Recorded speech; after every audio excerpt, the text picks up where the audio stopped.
The heck with those instructions. That's alright though, Rachel took care of that. What we got here is the lock pin. There's 2 bolts that need to go in this.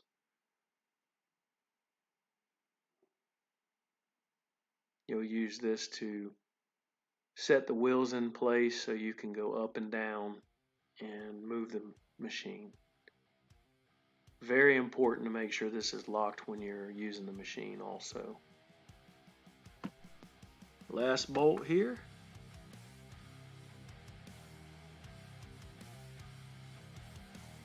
Okay, she's got her Allen wrench. She's going to take these 2 screws out.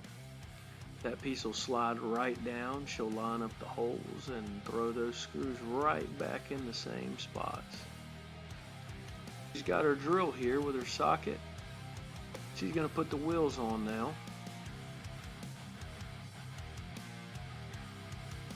She'll take that nut off and the washer. Make sure your wheel with the longer piece goes on the inside. When I say longer piece, where the hole is on the wheel, there's a piece that's a little bit longer. Turn that to the inside.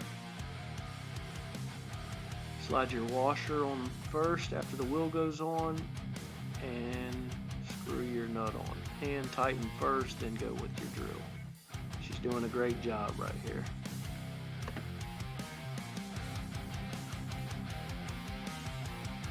Now for the stoppers on the bottom of your table saw. These are for when you lift it up, it doesn't scratch the metal.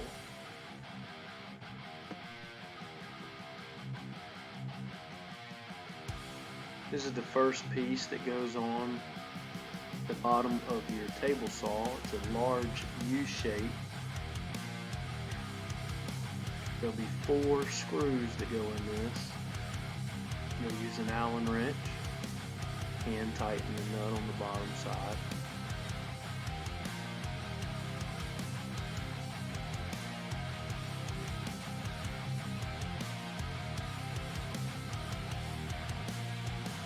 It's somewhat difficult because it's hard to get your fingers in there in some of these tight areas. On to the last bolt. She's got the handles now. She's going to take these screws out of the handles, slide them in, and line up the holes, and throw those screws right back in. Now you want to make sure your handles are up, not down. Oh, it's getting a little hairy right here. Huh? Ruger must think his hair is going to get long. So much for the assistant.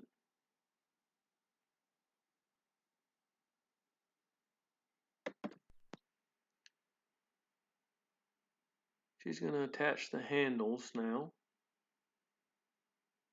She'll put a spacer in there, and that'll work as a pivot, so when you lift up, that'll raise the machine.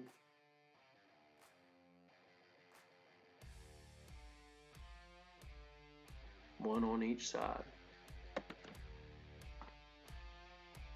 Time to put the wheels together, and that'll go on next. Make sure your wheels are in the opposite direction of your handles. Again, she's going to use those spacers.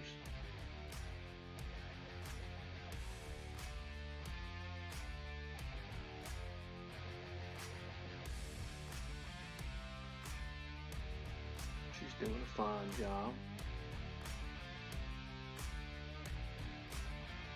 Another huge pivot point for when you lift the machine or set it down.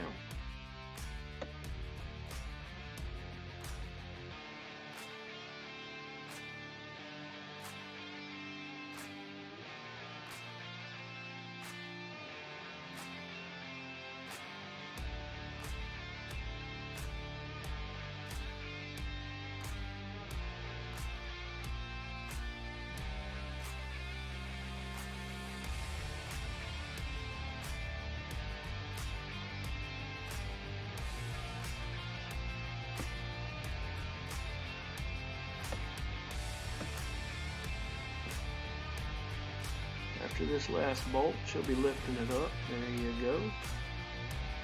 She'll wheel it on over here. Set her on down, get a little workout in. Very nice. Okay, she took the plate off there for me. Now we're going to take this washer, make sure the rounded end is away from your blade. Slide that on the outside of your blade, make sure it's not on the inside. Also make sure your nut's going to go over that. And then what's real important is make sure your blade teeth are in the right direction. The point should be moving towards the top of that arc right there, that circle that I just pulled up. Now there's a lever right there that I lifted and then pulled that up, and that will hold your guard.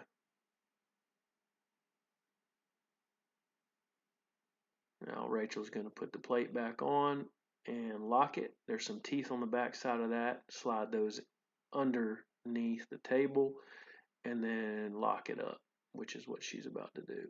Now it's very important, we did not have any electricity hooked up to this table. Do not do this with it hooked up. We are not liable or responsible for your negligence. Do not have it hooked up while you do this. Okay, now she's going to add this safety mechanism that keeps the wood from kicking back on you. There's some teeth on those. And the final piece, she'll set those in. This is your shield. There's a little pin there that falls right in the groove. She'll lock it, pull the shields up, and it's ready to go. Now that Rachel's got it all put together, I'm going to show you guys a couple ways to use this table saw.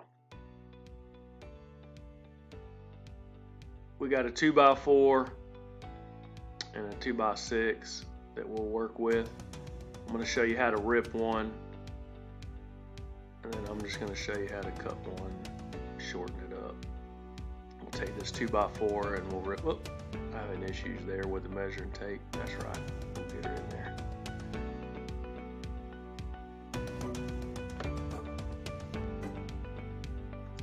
Alright, got it measured at about 1 9/16 of an inch.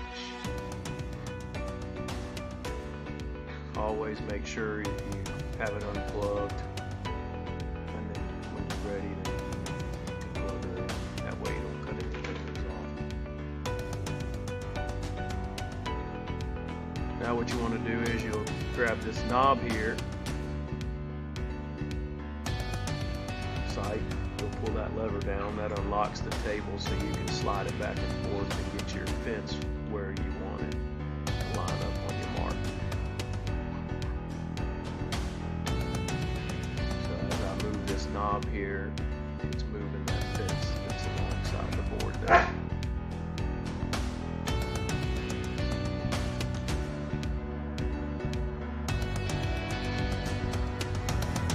Once you get it lined up, then you're going to grab that lever over there and you're going to lock her down so it stays in place. So that right there that I just grabbed again is called your fence. That's pretty much everything. You got to have that lined up so you can slide your board right up against it. Make sure that it's nice and flush. Now that's a red button there. That's your emergency cutoff. And then there's a green button. The green button starts your saw. Start cutting, the red button is for an emergency cutoff. I like to cut that off as soon as I'm done cutting. Those are your guards there that will move up on the wood, and again on the back side you have a kickback shield that has teeth on it that will not allow the wood to come back.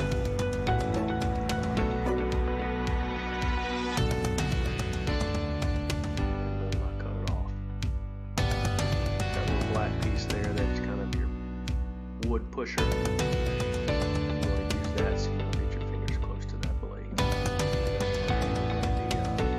The overalls that.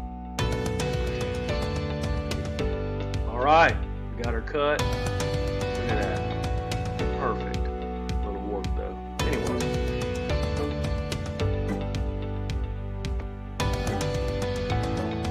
We're going to move on to this 2x6 here.